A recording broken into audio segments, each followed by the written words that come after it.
খোদার ওলি মরে না কো অমর চিরদিন তাদের দেহ খায় না মাটি হয় না রে বিলীন সশরীরে ঘুরে বেড়ায় জমিন আকাশ বিছে ওগো নয়ন ভরে দেখি তোমায় অনেক কথা আছে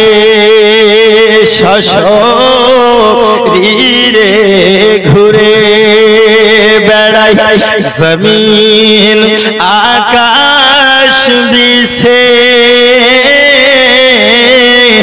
ওগো নয়ন ভরে দেখি তোমায় অনেক কথা আছে খোদার ওলি মাজার থেকে দেখতে সবই পার জোরে হবে না সুবহানাল্লাহ খোদার ওলি মাজার থেকে দেখতে সবই পান ওগো ভক্তদের মুসিবতে ওগো তিনি ছুটে যান কোথায় আসো গাউসে আজম এসো মোদের কাছে ওগো নয়ন ভরে দেখি তোমায় অনেক কথা আছে খোদার ওলি মরে না কো অমর চিরদিন ওগো তাদের দেহ খায় না মাটি হয় না রে বিলীন জোরে বলুন সুবহানাল্লাহ হে বাবাজি আমার গাউসে পাক কুতুবে রব্বানি মাহবুবে সামদানি হযরত আব্দুল কাদের জিলানী রাহমাতুল্লাহি আলাইহি তিনার ফাতিহাতে আমরা উপস্থিত হয়েছি তিনার এই মজলিসে আমরা উপস্থিত হয়েছি আব্বাজি আমাদেরকে জানা দরকার সর্বপ্রথমে আমরা যে মাহফিলে উপস্থিত হলাম আমরা যে এই মজলিসে উপস্থিত হয়েছি ওরে আমার দরদি কতজনই কত টাকা দিয়ে আমরা সহযোগিতা করেছি আমরা কতজনই এই মাহফিলে আমরা তিনাকে স্মরণ করতেছি আব্বাজি আজকে আমাদের উপকারটা কি হবে আজকে আমাদের ফায়দাটা কি হবে গাউসে পাকের এই মাহফিলে উপস্থিত হওয়ার উদ্দেশ্যটা আমাদের কি হে বাবাজি আমার গাউসে পাক কুতুবে রব্বানি মাহফিলে আমরা উপস্থিত হয়েছি যদি আমাদেরকে উপকারটা জানতে হয় তবে চলুন না বাবা আপনাকে একটু দূর থেকে ঘুরিয়ে নিয়ে আসি আব্বাজি আমি আরেকটি আয়াতে কারিমা তেলাওয়াত করেছি ইয়া আইয়ুহাল্লাযীনা আমানু কু আনফুসাকুম ওয়া আহলিকুম নার আল্লাহ বলেন বান্দারে হে ঈমানদার বান্দাগণ তোমরা নিজে বাঁচো এবং তোমাদের আহলে বর্গকে বাঁচাও নার জাহান্নামের আগুন থেকে কোথা থেকে জাহান্নামের আগুন থেকে আচ্ছা আমরা সকলেই মুসলমান জাহান্নামের ভয় করি করি না কথা বলুন না আমি আপনাকে বোঝাতে চাই এই মাহফিলে এসে আমাদের উপকারটা কি হয়েছে তো আমি এমনি বোঝালে হবে না কিছু আপনাদেরকে বলে বোঝাতে হবে কথা বুঝতে পারলেন না কিছু বলে বোঝাতে হবে যার জন্য আমি এটা শুরু করলাম আপনারা একটু ধৈর্য ধরে বসুন ইনশাআল্লাহ বুঝতে পারবেন আচ্ছা আল্লাহ পাক আল্লাহ তাআলা কাল হাসরের ময়দানে মাহশরের প্রান্তরে হিসাব করবে কি করবে না বান্দাদের হিসাব করবে আচ্ছা বলুন তো হিসাবটা ঈমানদারদের হবে নাকি বেঈমানদের হবে না সবার হবে না শুধু ঈমানদারদের হিসাব হবে কথা বুঝতে পারলেন না? পৃথিবীতে যত ধর্ম আছে, ইসলাম থেকে যারা বাইরে আছে, আমরা তারা মনে করি না তারা ঈমানদার, কারণ তারা এক আল্লাহর উপরে অধিক ভগবানকে বিশ্বাস করে। কিন্তু মুসলমান হতে হলে বাবা এক আল্লাহর প্রতি সর্বপ্রথম ঈমান নিয়ে আসতে হবে। কেউ যদি এক আল্লাহর অধিক ঈমান নিয়ে আসে, ওই ব্যক্তিকে আমরা কাফির বলে গণ্য করি, ঠিক না? কাফির বলে গণ্য করি। আব্বাজি, আমরা ঈমানদার শুধু তাদের হিসাব হবে কাল হাসরের ময়দানে, মাহশরের প্রান্তরে। হে বাবাজি আমার, বাবাজি আবার শোনা মানে গেরাম, কাল হাসরের ময়দানে মাহশরের প্রান্তরে কোন বেঈমানের হিসাব হবে না। অন্যান্য ধর্ম যারা আছে সকলেই আমাদের দৃষ্টিতে তারা বেঈমান, তার কারণ তারা আল্লাহর উপরে ঈমান নিয়ে আসে না। আব্বাজি, যারা মুসলমান বলে দাবি করতেছে, কিন্তু নবী আমার বলে দিয়েছেন ৭৩টি দল হবে, একটি যাবে জান্নাতে আর কুল্লুহুম ফিন্নার, বাকি সব যাবে জাহান্নামে। আব্বাজি আমার, যেই ৭২টি দল হবে রে দরজি, আপনারা বলুন ওই ৭২টি দলের মধ্যে কি কেউ ঈমানদার থাকবে? থাকবে কি? কেউ ঈমানদার থাকবে না। ওই ৭২ দল যাবে জাহান্নামে। ওই ৭২ দলের সঙ্গে যেন অন্যান্য ধর্ম অবলম্বী যারা আছে, যারা আমার আল্লাহর প্রতি ঈমান নিয়ে আসে নাই, সবাইকে বিনা হিসাবে জাহান্নামে দেবে। কথা কি বুঝে আসে? বিনা হিসাবে জাহান্নামে দিয়ে দিবে, ডাইরেক্ট জাহান্নাম। বলে কেন? আরে হিসাব তোর কি হবে? তুই তো আল্লাহর প্রতি ঈমানই নিয়ে আসিস নি। হিসাবের প্রতি ওর তো ঈমানই নেই। যার ঈমান নেই তার কোনো হিসাব হবে না, ও বিনা হিসাবে সব জাহান্নামে। যে এক দলের কথা নবী আমার বলেছেন জান্নাতে যাবে, ওই এক দলেরই হিসাব হবে, ওই এক দলের হিসাব হবে। হিসাব হয়ে ৩ প্রকার ভাবে তারা জান্নাতে যাবে। জোরে বলুন সুবহানাল্লাহ। কয় প্রকার ভাবে? জোরে বলুন কয় প্রকার ভাবে? ৩ প্রকার ভাবে। তা আমরা সবাই জান্নাতে যেতে চাই কি চাই না? জোরে বলুন, যেতে চাই কি চাই না? কারা কারা জান্নাতে যেতে চায় হাত তুলে বলি তো ইয়া রাসূলুল্লাহ। আরো জোরে ইয়া রাসূলুল্লাহ। তো যাই হোক, জান্নাতে যাবে কয় প্রকার ভাবে? ৩ প্রকার ভাবে। হে বাবাজি আমার, জান্নাতে যাওয়ার ৩টে প্রকার আছে। তার মধ্যে ১ নম্বর প্রকার আপনাদেরকে বলে দিই। আজকে মুসলমান যারা আমরা আছি বাবা, আজকে আমার আল্লাহ পাক আল্লাহ তাআলা আমরা জান্নাতে যাব। ১ নাম্বার এমন ভাবে জান্নাতে যাব, যদি আল্লাহ আমাদেরকে ক্ষমা করে জান্নাতে দিয়ে দেন। জোরে বলুন না সুবহানাল্লাহ। আব্বাজি আমার, আল্লাহ পাক আল্লাহ তাআলা যেই বান্দাদেরকে ক্ষমা করে দেবে, ওই বান্দারা জান্নাতে চলে যাবে। আল্লাহ পাক আল্লাহর ক্ষমার প্রতি আমরা মুসলমান বিশ্বাস আজকে রাখতে পারি না। হে বাবাজি আমার, আমার আল্লাহ পাক আল্লাহ তাআলা গুনাহগার উম্মতকে, গুনাহগার বান্দাদেরকে ক্ষমা করে দেবেন। কিন্তু আমরা মুসলমান এইরকম আল্লাহর প্রতি বিশ্বাস রাখি। অনেক মানুষ আমাদের মধ্যে এইরকম খুঁজে পাওয়া যায়, তারা বলে এইরকম বাবা আমরা এত পাপ করেছি, আল্লাহ হয়তো আমাদেরকে ক্ষমা করবে না। বলে সব জায়গায় সুবহানাল্লাহ বলবেন। যাই হোক, এইরকম কিছু বান্দা বলে কি বলে না? বলে কেমন? বলে আমরা তো এত পাপ করেছি, আল্লাহ আমাদেরকে ক্ষমা করবে না। বলে না আল্লাহ আমাদেরকে ক্ষমা করবে না, এই রকম বলতে থাকে। আচ্ছা বলুন তো, যে আল্লাহর ক্ষমার প্রতি এইরকম বিশ্বাসই রাখতে পারলো না যে আল্লাহ আমাদেরকে ক্ষমা করবে, আল্লাহ কি তাদেরকে ক্ষমা করবে নাকি? ক্ষমা করবে না। তাহলে আল্লাহর প্রতি সেই বিশ্বাস রাখতে হবে না যে আমরা যতই গুনাহ করি না কেন, যতই পাপ করি না কেন, আল্লাহ পাক আল্লাহ তাআলা আমাদেরকে ক্ষমা করে দিবেন। একবার দরুদ শরীফ আল্লাহুম্মা। ১ নাম্বার প্রকার হলো আল্লাহ পাক আল্লাহ তাআলা যদি ক্ষমা করে দেয় তবে বান্দারা জান্নাতে যাবে। হে বাবাজি আমার, ২ নাম্বার প্রকার ভাবে বান্দারা কেমন করে জান্নাতে যাবে? আব্বাজি আমার, ২ নাম্বার কারণ হলো বড়দি আমার নবীজি যদি গুনাহগার উম্মতকে শাফাআত করে, তবে গুনাহগার উম্মত জান্নাতে যাবে নবীর শাফাআত পেয়ে। কার শাফাআত? জোরে বলুন কার? নবী যদি শাফাআত করে, তো নবী যখন নবী আমার তখনই শাফাআত করবেন যখন নবীকে ভালোবাসবো, ঠিক কি না? জোরে বলুন। নবীকে যদি ভালো না বাসি, কাল হাসরের ময়দানে নবী আমাদেরকে শাফাআত করবেন? জোরে বলুন করবেন? করবে না। আজ নবীকে যদি আমরা ভালো না বাসি, নবী আমাদেরকে শাফাত করবেন না। কাল হাসরের ময়দানে যদি আমাদেরকে নিশ্চিন্ত থাকতে হয়, তাহলে দুনিয়াতে আশিক রাসূল নবীর গোলাম হওয়ার দরকার আছে না নাই? এই দুনিয়াতে যদি কেউ নবীর গোলাম হয়, আখিরাতে কোনো ভয় থাকবে?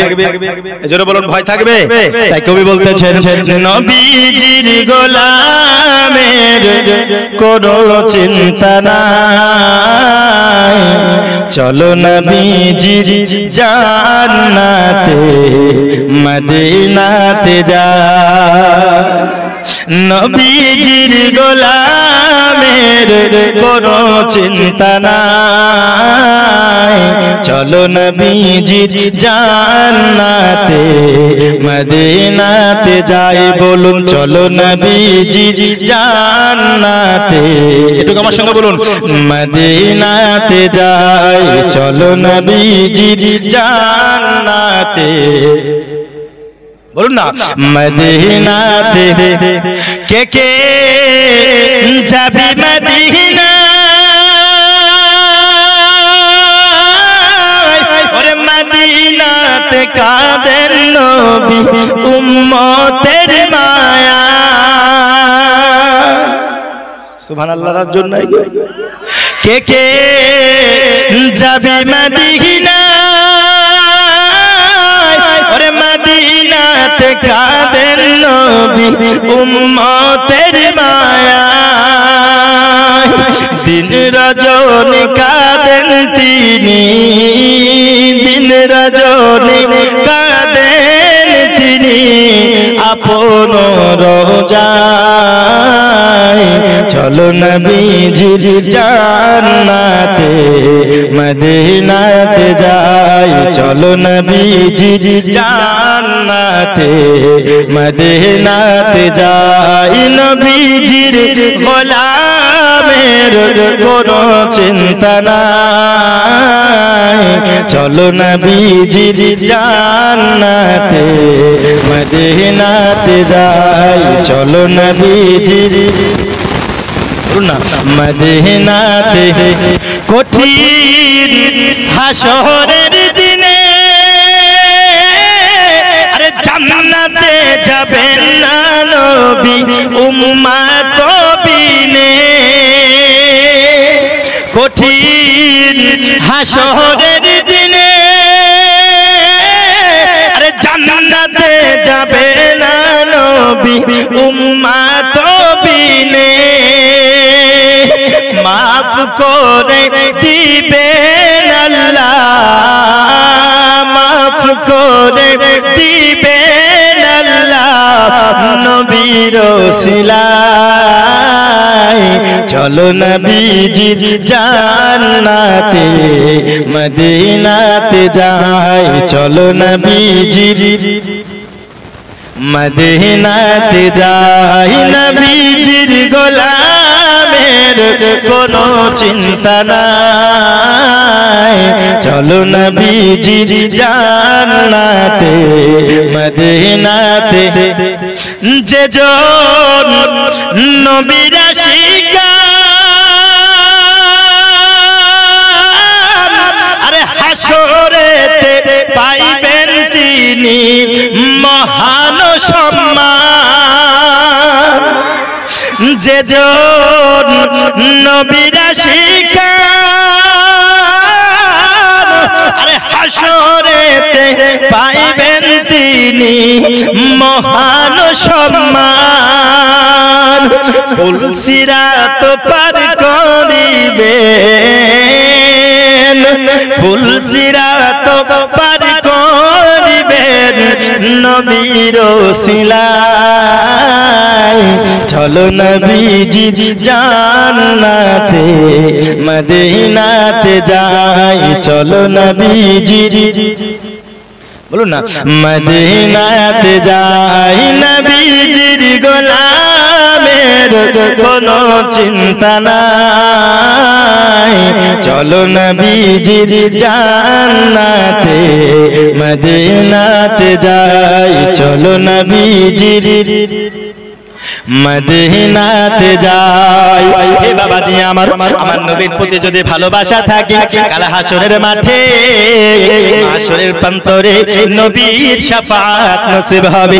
বাবাজি আমার যাদেরকে আল্লাহ ক্ষমা করবে না, নবী যাদেরকে শাফাআত করবে না, দরদি আজকে নবীর শাফাআত পাওয়ার জন্য আজকে নবীর প্রতি ভালোবাসাটা থাকা দরকার। আজকে আমরা বলি আমরা কত পাপ করেছি, কত গুনাহ করেছি, কতই না আমরা খারাপ কাজ করেছি, আমাদেরকে নবী কি শাফাআত করবে নাকি? ওরে আমার যুবক, আমার নবী বলেন উম্মত তোমরা শোনো, আমি নবীর শাফাআত কোন ছোট ছোট গুনাহগারের জন্য নয়, কোন ছোট ছোট পাপকারীর জন্য নয়, আমি নবীজি আমার শাফাআত পাহাড় সমান গুনাহগারের জন্য, বড় বড় গুনাহগারের জন্য। আরে গুনাহ যতই করুক না কেন বান্দা, যাদের অন্তরে রায় পরিমাণ নবীর প্রতি ভালোবাসা আছে, তাদেরকে আমার নবী না নিয়ে জান্নাতে যাবে না। হে বাবাজি আমার, আমি যে তিনটে প্রকার বলেছিলাম, নবী আমার যদি শাফাআত না করে বাবা, ওরে পৃথিবীর বুকে যত পাপ আমরা করেছি বাবা, ওই পাপের ভাগী আমাদেরকে যদি কাল হাসরের ময়দানে মাহশরের প্রান্তরে ওই পাপের ভাগ জাহান্নামে পড়ে, যতদিন আমরা জাহান্নামে পড়ব, আমাদের পাপ যখন পুড়ে ছাই হয়ে যাবে, পুনরায় আমাদেরকে আবার জান্নাতে দেওয়া হবে। জোরে বলুন না সুবহানাল্লাহ। তাহলে কয় প্রকার ভাবে হলো? তিন প্রকার। আল্লাহ যদি ক্ষমা করে দেয়, নবী যদি শাফাআত করে নেয়, দুটো যদি না হয় আমাদের গুনার ভোগ জাহান্নামে করে যেতে হবে। কিন্তু তিনটের জন্যই ঈমান হচ্ছে শর্ত। জোরে বলুন সুবহানাল্লাহ। তিনটের জন্যই ঈমান শর্ত। এক নাম্বার, আল্লাহ যদি ক্ষমা করে, আল্লাহ কি কোনো বেঈমানকে ক্ষমা করবে? যে আল্লাহর প্রতি বিশ্বাস রাখলো না, যে নবীকে ভালোবাসলো না, আল্লাহ কি তাকে ক্ষমা করবে নাকি? কথা বলুন, করবে? করবে না। যে নবীকে ভালোবাসলো না, আল্লাহর প্রতি বিশ্বাস রাখলো না, নবীকে মুহাব্বত করলো না, নবীর প্রতি দরুদ পড়লো না, আচ্ছা বলুন তো কাল হাসরে নবী তাদেরকে শাফাআত করবে? জোরে বলুন, করবে? করবে না। তাহলে আল্লাহর ক্ষমা পাওয়ার জন্য ঈমান শর্ত আছে না নাই? নবীর শাফাআত পাওয়ার জন্য ঈমান দরকার আছে। এইবার ঈমান আছে কিন্তু গুনাহ আছে, দুটোর মধ্যে যদি না হয়, ওর গুনাহটা জাহান্নামে ভোগ করে পুনরায় ঈমান থাকার জন্য আবার জান্নাতে যাবে। জোরে বলুন সুবহানাল্লাহ। তো নবী আমার যেমন শাফাআত করবে বাবা, আল্লাহ পাক আল্লাহ তাআলা খাস খাস বান্দাদেরকে আমার আল্লাহ পাক আল্লাহ তাআলা ইখতিয়ার দিয়ে দেবেন। আমার আল্লাহ পাক ইখতিয়ার দিয়ে দেবে, ওরে আমার নবীজির সাহাবারা তো থাকবে, আমার নবীর চাহনেওয়ালা যারা থাকবে বাবা, তাদেরকে পর্যন্ত আমার আল্লাহ ইখতিয়ার দিয়ে দেবেন। হে আমার বান্দারা তোমরা শোনো, যারা তোমাদেরকে চাহনেওয়ালা ছিল, যারা তোমাদেরকে ভালোবেসেছিল, যারা তোমাদেরকে মুহাব্বত করেছে, তাদেরকেও তোমরা নিয়ে জান্নাতে চলে যাও। আল্লাহ চাহনেওয়ালাদেরকে আল্লাহ জান্নাতে নিয়ে যাওয়ার ইখতিয়ার দেবেন। যেমন এর মধ্যে চাহনেওয়ালার মধ্যে, আচ্ছা বলুন তো সাহাবায়ে কেরামরা আমার নবীকে চাহনেওয়ালা কি চাহনেওয়ালা না? জোরে বলুন না, চাহনেওয়ালা। আল্লাহর ওলি গাউসে পাক আমার আল্লাহর চাহনেওয়ালা কি চাহনেওয়ালা না? আল্লাহর খাস বান্দা কি না? আপনারা কথা বলেন না, কথা না বললে ভালো লাগে। আপনার কি ব্যাটারি চার্জ শেষ হয়ে গেল নাকি? আমার গাউসে পাক আল্লাহর খাস বান্দা কি বান্দা না? আল্লাহর মাহবুব বান্দা কি বান্দা না? আমার আল্লাহ বলবেন, এ গাউসে পাক, এ আব্দুল কাদের জিলানী গিলানী রাহমাতুল্লাহ আলাইহি, আমার আব্দুল কাদের জিলানী যখন আপনার বাবাজি জান্নাতে যাবেন, আল্লাহর কাছে বলবেন, মাওলা গো আমি জান্নাতে যাব না। জোরে বলুন সুবহানাল্লাহ। আমি জান্নাতে যাব না। তখন আল্লাহ বলবেন, কেন? গাউসে পাক আমার বলবেন, আমি কাউকে নিয়ে জান্নাতে যাব। জোরে বলুন না সুবহানাল্লাহ।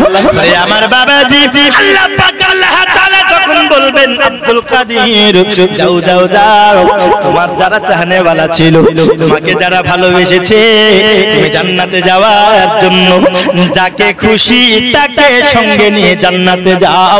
আমি আল্লাহ তোমায় ইখতিয়ার দিলাম। আমি আল্লাহ তোমায় ইখতিয়ার দিলাম। হে বাবাজি আমার, এমন করে করে আমার আল্লাহ পাক আল্লাহ তাআলা আরে নবী তো শাফাআত করবেন আশিক রাসূলদেরকে, আশিক রাসূলদেরকে আমার নবীর প্রেমিকরাও শাফাআত করবে। কেমন করে বাবা? হযরতে আপনার ওয়াইস কুরনি রাহমাতুল্লাহি আলাইহি রাদিয়াল্লাহু তাআলা আনহু আমার নবী ইন্তেকালের সময় সাহাবায়ে কেরামরা জিজ্ঞাসা করতেছিল, নবী গো আপনি ইন্তেকালের পরে আপনার জুব্বা মোবারকটা কে পাবে গো নবী? তখন আমার নবীজি বলতেছেন, সাহাবা আমি যখন ইন্তেকাল করে যাব সাহাবা তখন তোমরা যাবে পরম নির্দেশে তোমরা যাবে, ওইখানে যাওয়ার পর একজন ব্যক্তিকে তোমরা খোঁজন করবে যার নাম হলো হযরতে ওয়াইস, ওই আমার প্রেমিককে তোমরা আমার জুব্বাটা দেবে। ওরে আমার সাহাবা আমার জুব্বাটা দেওয়ার পরে তোমরা তাকে বলবে, ওয়াইস করনি আমার নবীজি আপনাকে জুব্বা পরিধান করতে বলেছে, আর জুব্বা পরিধানের শর্তে আল্লাহর কাছে গুনাহগার উম্মতের শাফাআত করতে বলেছে। গুনাহগার উম্মতের ক্ষমা চাইতে বলেছে।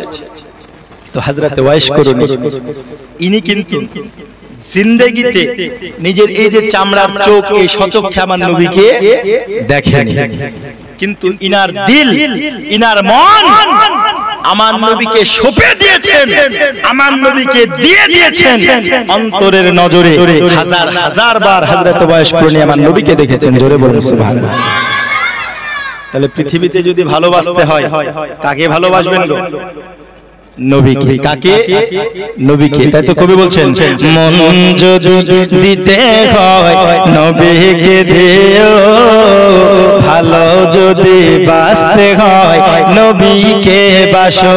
বলুন মন যদি দিতে হয় নবীকে দিও, ভালো যদি বাসতে হয় বাসো।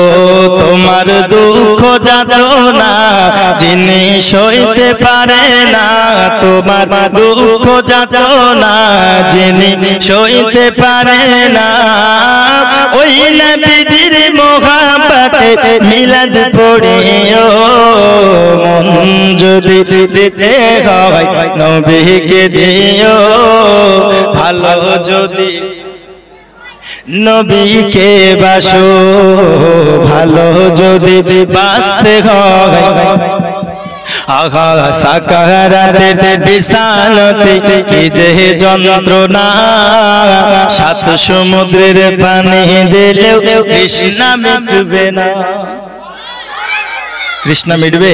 তৃষ্ণা মিটবে না। সাকারাতের বিশালতে কি যে যন্ত্রণা, সাত সমুদ্রের পানি দিলেও তৃষ্ণা মিটবে না। কাউসারের পানি দিবেন, কাউসারের পানি দিবেন শাহে মদিনা, কাউসারের মালিক নবী তাহাকে চিনো। মন যদি দিতে হয় নবীকে দিও, ভালো যদি নবীকে বাসো। তোমার দুঃখ যাতনা যিনি সইতে পারে না, ওই নবীজির মোহাব্বতে দুরূদ পড়িও। মন যদি দিতে হয় দিও, ভালো যদি বাসতে হয়। হাহা ফুলসিরাতের পার নবী দাঁড়িয়ে থাকবেন, হায় হায় দরুদ পড়া উম্মতের পার করবে। ফুলসিরাতের পার যিনি দাঁড়িয়ে থাকবেন, হাহা দরুদ পড়া উম্মতের পার করবে।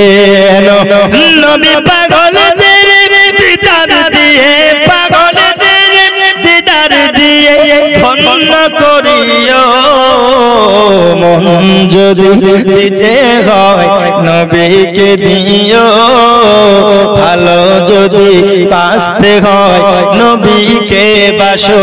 তোমার দুঃখ যাতনা যিনি সইতে পারে না, ওই নবীজি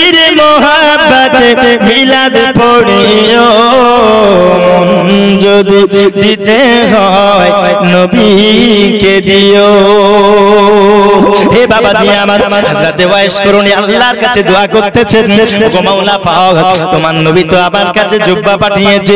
বন্ধুরে আমার, হযরতে ওয়াইস করুনি কেউ আমার নবীজি জুব্বাটা দিয়ে পাঠিয়েছিলেন যেন গুনাহগার উম্মতের জন্য শাফাআত আল্লাহর কাছে তলব করে।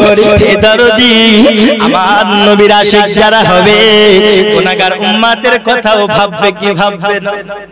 জোরে বলুন, ভাববে কি ভাববে না? হযরতে ওয়াইস করুনি ভেবেছেন শুধু তাই নয় রে বাবা, আমার নবীজি যেই নবী আমার পৃথিবীর বুকে আসার পর থেকে এখনো পর্যন্ত যেই নবী সোনার মদিনা উম্মতের জন্য কেঁদে যায়, ওই নবীকে যারা ভালোবাসবে আমার নবী যেটা চেয়েছেন নবীর প্রেমিকরাও সেটা চাইবে। বলে নবী আমার সারা জিন্দেগি কি চেয়েছে? আল্লাহর কাছে বলেছেন, ওগো মাওলা পাক তুমি আমার গুনাহগার উম্মতকে ক্ষমা করে দাও, আমার গুনাহগার উম্মতকে বখশিশ করে দাও, আমার গুনাহগার উম্মতকে মাফ করে দাও। দরদি, ওই নবীকে আমরা মুহাব্বত করতে পারি না, ওই নবীকে আমরা ভালোবাসতে পারি না যেই নবীজি আজকে ধরার জমিনে আসার পরে এখনো পর্যন্ত আমার নবীজি আমাদের জন্য কান্না করে যায়। এ বাবাজি আমার, ওই নবীর যারা প্রেমিক, যেমন আপনাদেরকে বলি হযরতে ওয়াইস করুনি ছিলেন আমার নবী প্রেমিক, হযরতে খাজা মাইনুদ্দিন চিশতি ছিলেন আমার নবী প্রেমিক, হযরতে মহিউদ্দিন আব্দুল কাদের জিলানী রাহমাতুল্লাহ আলাইহি ছিলেন আমার নবী প্রেমিক। জোরে বলুন না সুবহানাল্লাহ। এরা সবাই নবী প্রেমিক ছিল কি? জোরে বলুন, ছিল কি ছিল না? যারা নবী প্রেমিক হবে রে তারা চাইবে যেটা আমার নবী চেয়েছে।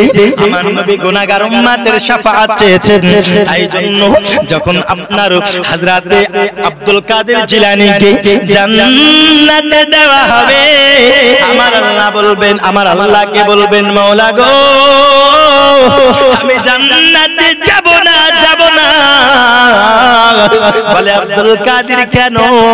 বলতেছেন মাওলা আজকে পৃথিবীর জমিনে, আজকে ওই গ্রামে মালদার সরজমিনে মুত্রাপুর থানার অন্তর্গত ওই গ্রামটাতে যখন আমার ফাতিহা হচ্ছিল, ইয়া রাব্বাল আলামিন, যখন গ্যারমে শরীফ হচ্ছিল, আমার শরণার্থী আমার জন্য ফাতিহা যারা করেছি, যারা হাজিরি দিয়েছেন, আমাকে যারা মুহাব্বত করেছে, আমাকে যারা স্মরণ করেছে, আমায় যারা ভালোবেসেছে গো মাওলা, আমি তাদেরকে না নিয়ে জান্নাতে যাব না, তাদেরকে না নিয়ে আমি জান্নাতে যাব না। তা আল্লাহ পাক আল্লাহ তাআলা ইখতিয়ার দিয়ে দেবেন আল্লাহর বান্দাদেরকে, খাস বান্দাদেরকে, আব্দুল কাদের জিলানী এবং অন্যান্য আউলিয়াকে, যে যাও যারা যাদেরকে তোমার পছন্দ হবে তাদেরকে নিয়ে তুমি জান্নাতে চলে যাও। আজ আমরা যে আব্দুল কাদের জিলানী রাহমাতুল্লাহ আলাইহি এর এই মজলিসে উপস্থিত হয়েছে, গাউসে পাক আমার মাজার থেকে দেখছে কি দেখছে না? এই জোরে বলুন, দেখছে কি দেখছেন? দেখছেন। তো গাউসে পাক কাল হাসরের ময়দানে, মাহশরের প্রান্তরে আল্লাহর কাছে বলবেন, আল্লাহ যারা আমার ফাতিহাতে উপস্থিত হয়েছিল, যারা আমাকে স্মরণ করেছিল, যারা আমার মজলিসে উপস্থিত হয়েছে, তাদের মধ্য থেকে কেউ যদি জাহান্নামে একটাও থাকে, আমি আব্দুল কাদের জান্নাতে যাব না, সবাইকে নিয়ে আমি জান্নাতে যাব। জোরে বলুন সুবহানাল্লাহ। সবাইকে নিয়ে জান্নাতে যাব। তো আজকের মাহফিলে আমরা যদি উপস্থিত যারা আছি, আমাদের বেনিফিটটা কি? যে আমরা আল্লাহর উপরে ঈমান রেখে, নবীর উপরে ভালোবাসা রেখে, আজ আউলিয়াদের প্রতি ঈমান রেখে, ভালোবেসে গাউসে আজমের মহব্বতে আজকে আমরা যারা এখানে উপস্থিত আছি, কাল হাসরের ময়দানে আমরা যেমন গাউসে পাককে স্মরণ করছি, মনে রাখছি, কাল যখন গাউসে পাক জান্নাতে যাবে আমাদেরকে মনে করবে না? এজন্য বলুন, আমাদেরকে মনে করবে কি করবে না? করবে। আর তিনার যদি স্মরণ আমাদেরকে আসে, তিনার মনে রাখাটাই আমাদের জন্য লাভ হয়ে যাবে। জোরে বলুন সুবহানাল্লাহ। লাভ হবে কি হবে? লাভ হবে। কোন গাউসে পাক? যে গাউসে পাকের ক্ষমতা সাধারণ নয়, যে গাউসে পাকের কদম সমস্ত ওলিদের কদমে থাকবে। জোরে বলুন সুবহানাল্লাহ। আর যে গাউসে পাকের কাঁধে আমার নবীর কদম আছেন, জোরে বলুন সুবহানাল্লাহ। তাই কবি বলছেন, ও গাউস তোমার কাঁধে নবীজির কদম, আর সমস্ত ওলিদের কাঁধে তোমারই কদম। ও গাউস তোমার কাঁধে নবীজির কদম, সমস্ত ওলিদের কাঁধে তোমারই কদম। মুজাক্কির হোসেন কান্দে গাউস দাও তোমার দিদার খানি, মুজাক্কির হোসেন কান্দে গাউস দাও তোমার দিদার খানি। বাগদাদে জন্ম কুতুবে রব্বানি, ওলিদের ওলি যিনি গাউসুল আজম জিলানী, ওলিদের ওলি যিনি গাউসুল আজম জিলানী। বাগদাদে জন্ম কুতুবে, বলুন না কুতুবে রব্বানি, বাগদাদে জন্ম কুতুবে রব্বানি, বলুন বাগদাদে জন্ম কুতুবে। বংশ তোমার হাসান হুসাইনি, তুমি হইলা মা ফাতেমার নয়ন মনি। ও গাউস বংশ তোমার,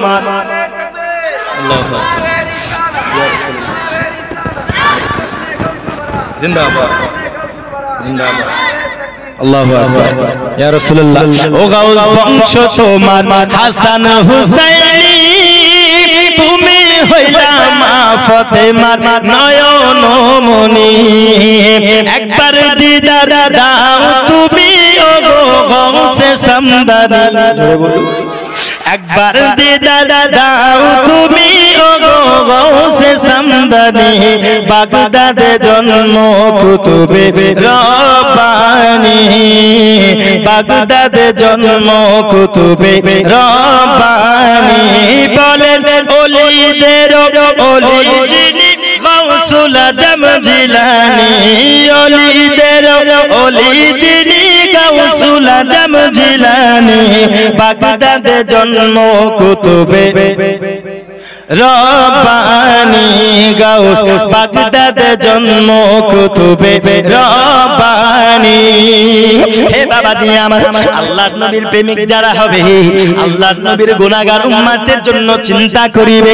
যারা আল্লাহর ওলি হয়েছে তারা পর্যন্ত আমার উম্মতের জন্য চিন্তা করে। আমার নবী যেটা চেয়েছে, আল্লাহর চাহনেওয়ালারা আমার নবীর চাওয়াটাকে নিজের চাওয়া মনে করেছেন। আমার আল্লাহর নবী যেটা চেয়েছেন নিজের চাওয়া সেটা মনে করেছেন। যেমন আমরা একটু জানি, আমরা সকলেই শুনি হযরতে ফাতেমা তো জোহরা রাদিয়াল্লাহু তাআলা আনহার কথা।